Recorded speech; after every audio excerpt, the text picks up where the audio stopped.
Welcome back to another year of ancient DOS games. To kick things off, we're taking a look back at what is considered to be one of the best Trek games ever released for DOS, based on the original Trek, or rather Spacewar concept, which debuted on mainframe computers in the early 70s, with this DOS game in particular simply being called EGA Trek. I don't think I'm going to have too much to say about this one, but I can at least shed some light on some of its quirks, as the game itself doesn't do a good job of explaining all of its mechanics, plus there's some definite inconsistencies going on.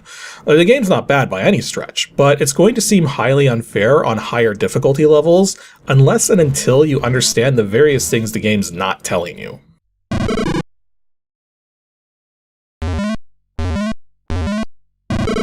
EGA Trek was developed and released by Nels Anderson under his Arcanum Computing label back in 1988, and is effectively a one-player simulation game. As per the game's namesake, it only supports EGA 640x350 16-color graphics, and only uses the PC speaker for sound effects and music. As for its current release date, it was never made freeware, but the shareware version of the game is effectively the full game, just with nag messages, so grabbing a shareware copy is simple enough, as you can find one at virtually any DOS gaming website. But I'll go ahead and recommend the usual standby of the DOS Games website at www.dosgames.com. Unfortunately, Nels Anderson doesn't seem to support or sell his old games anymore on his website, as all things related to them was wiped clear sometime last year in 2023. As for physical copies, they do exist, but were essentially just full versions of the game licensed out through various shareware distributors. So there's no single official physical copy, just tons of different ones which are all the exact same game, just with different packaging and companies involved.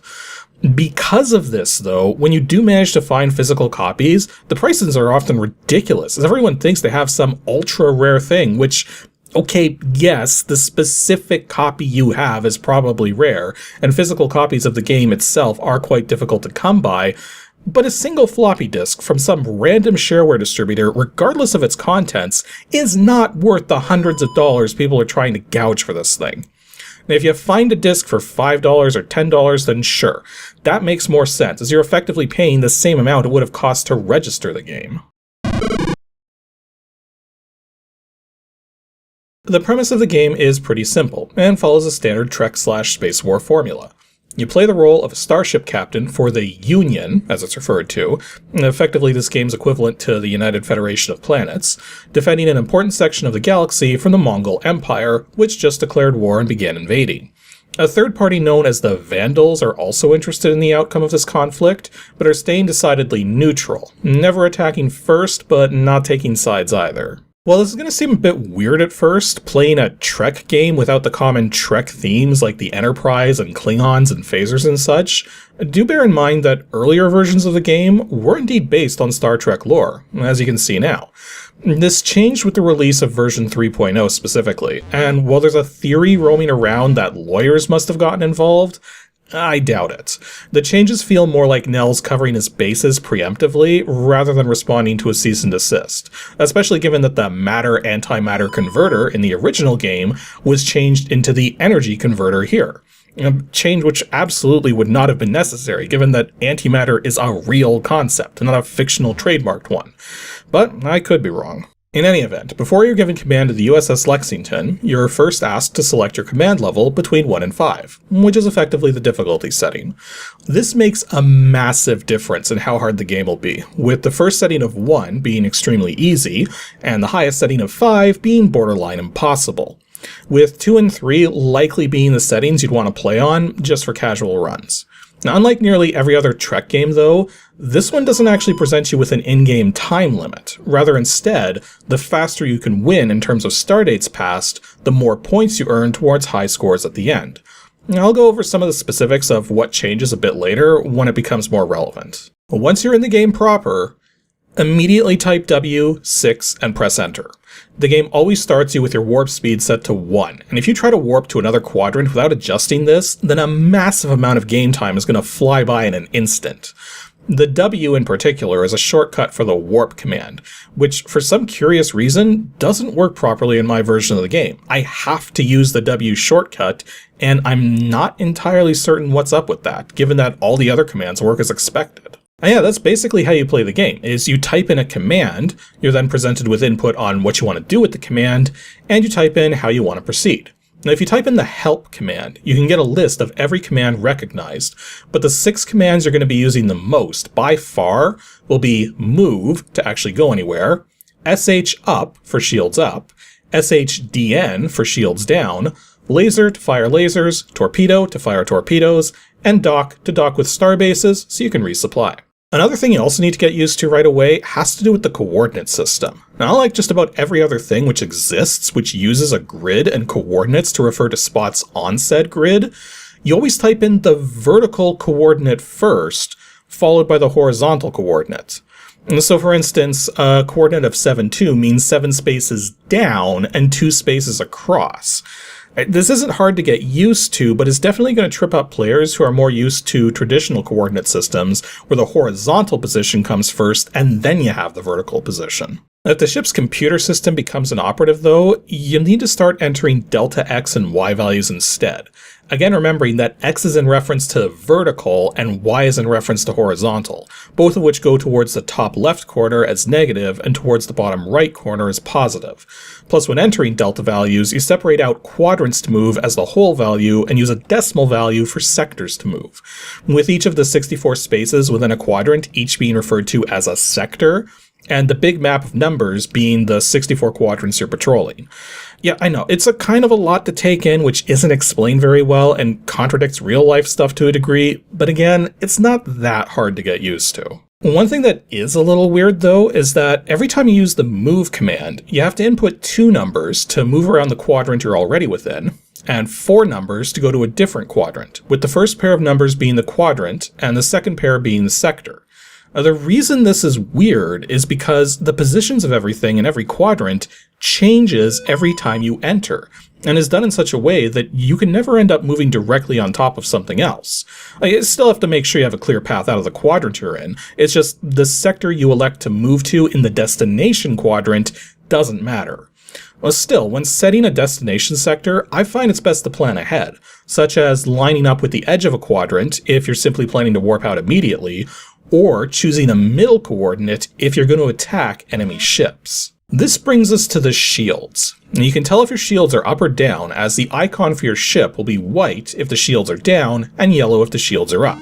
Raising the shields doubles the energy requirements for movement, so you often want to keep the shields down until you're right next to a quadrant with enemies invading it, then raise the shields preemptively and warp into the fray.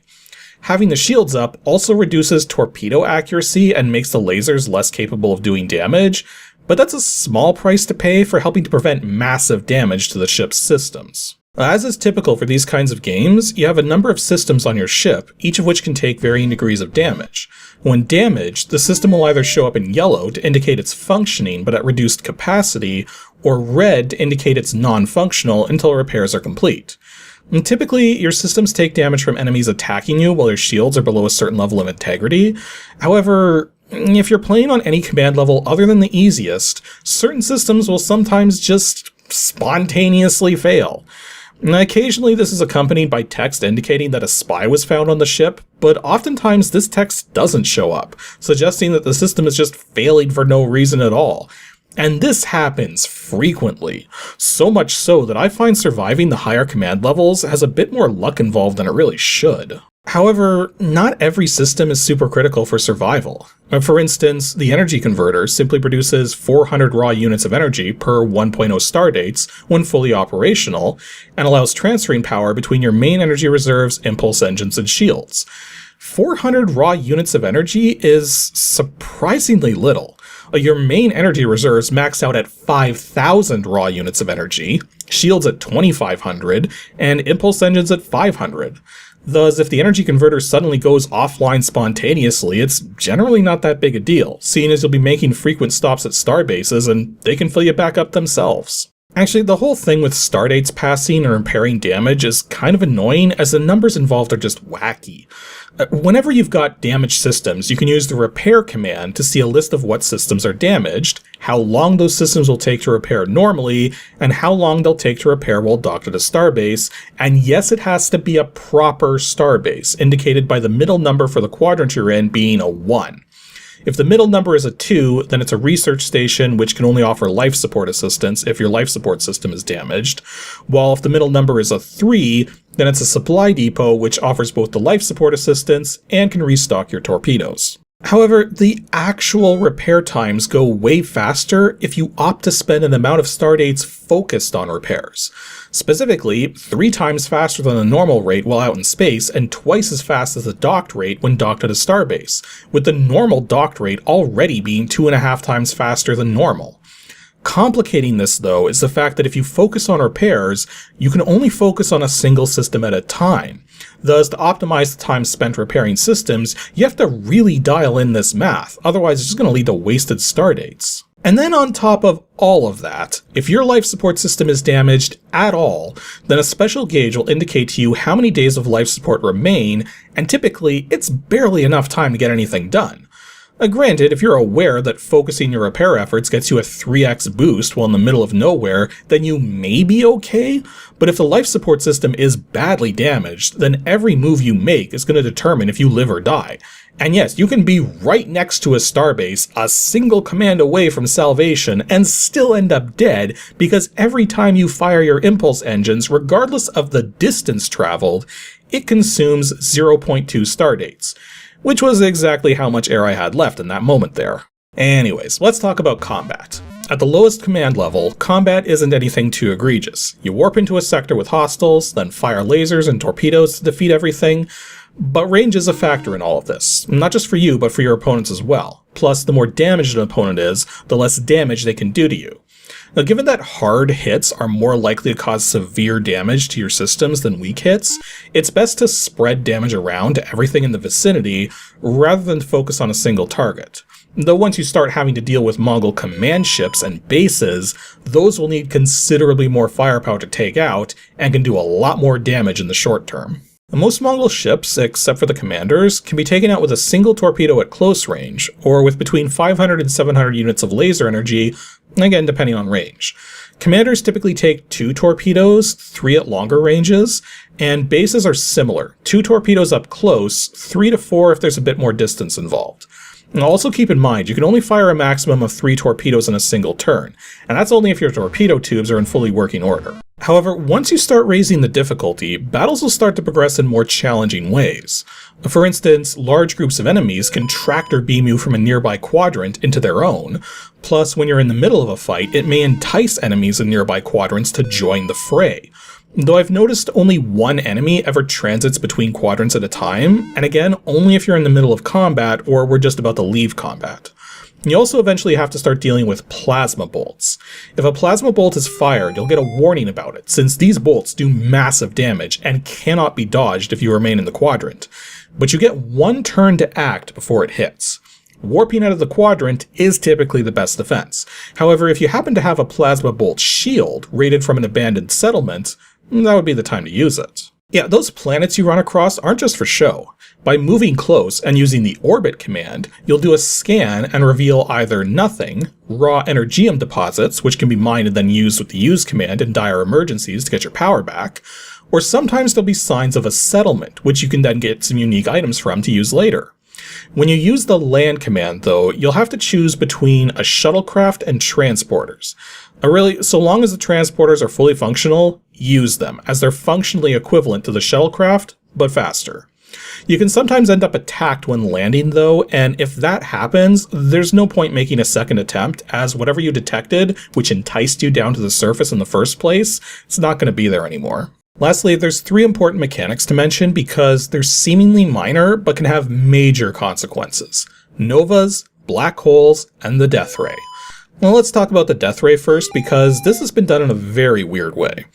Basically, if you find yourself in a dire situation with nothing left to lose, the death ray may be your ticket out, since if it's successful, it effectively erases all enemies in the quadrant from existence. Simple as that. There's just one catch. The chance of success is never actually revealed, and as far as I can tell, it's not very good, with failures either resulting in nothing happening at all, completely overloading and destroying the ship, or one time it mutated half the crew and all of a sudden my computer was playing tic-tac-toe with itself. Yeah, I swear I'm not making this one up. Novas and supernovas can occur spontaneously, but generally they're triggered by launching a torpedo into a star. When a regular nova is triggered, it'll damage everything in the quadrant, but will much more severely damage things closer to the blast, often taking out targets in the process. Though you lose points for causing novas to occur, so it's best not to if you can avoid it. Especially considering that you may get unlucky and instead of triggering a nova, you'll cause a supernova instead, which not only destroys everything in the quadrant and makes the quadrant impossible to travel through, but also has a chance of taking you out too. Though more likely you'll just be thrown clear into a nearby quadrant.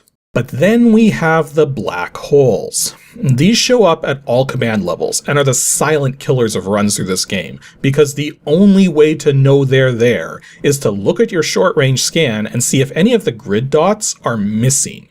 If you spot a missing grid dot, there's a black hole there, and if you run into that black hole when trying to move within the quadrant or to an adjacent quadrant, you'll either be flung across the galaxy into a random quadrant or totally annihilated. For things which are incredibly hard to notice visually, yet put out even more gravitational force than a freaking star, you'd think the scanners and computers on the ship would do a better job of warning you when black holes are present, but nope. These things are everywhere, they're incredibly easy to miss, and they can end your journey in a heartbeat, making them the single most frustrating thing to have to deal with in this entire game. Overall, I can understand why EGA Trek was as popular as it was, given that it followed the original Trek/Spacewar formula pretty closely, but giving it a lot more polish and making it more approachable at the same time. That said, the black holes and frequent spontaneous combustion of your ship's systems on higher skill settings erodes some of the strategy of the game and makes the experience more annoying than it really should be. Now, I had never actually played through EGA Trek properly until now, and now that I have, I still prefer visual Star Trek, but this isn't a bad take on the formula either. It is definitely better than most, if not all, of the similar Trek games which came before it, and even some of the ones which came after. Yep, just leave cycle set to auto and the game will run perfectly fine. Although, unlike most EGA 640x350 titles, which often fill a widescreen display nicely with aspect correction turned off, here you definitely want to leave it on, as the graphics have been designed to take the weird aspect ratio of the 640x350 display mode into account, and it'll all look very squished if you try to have it fill a widescreen monitor. Anywho, that'll be all for today's episode of Ancient DOS Games. Next up, 2 Saturdays from now on the 20th, will be another standard review, episode 322, where we're going to be taking a look at a game which I've heard described as a cross between Descent and Lemmings, yet predates both of those games. Yeah, make sure to stay tuned to see what kind of weirdness was dreamt up for this one.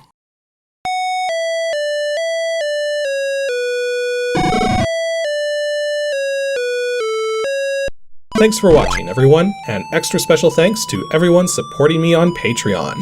If you'd like to join the ranks of everyone you see here supporting the show directly, head on over to patreon.com/KASICK.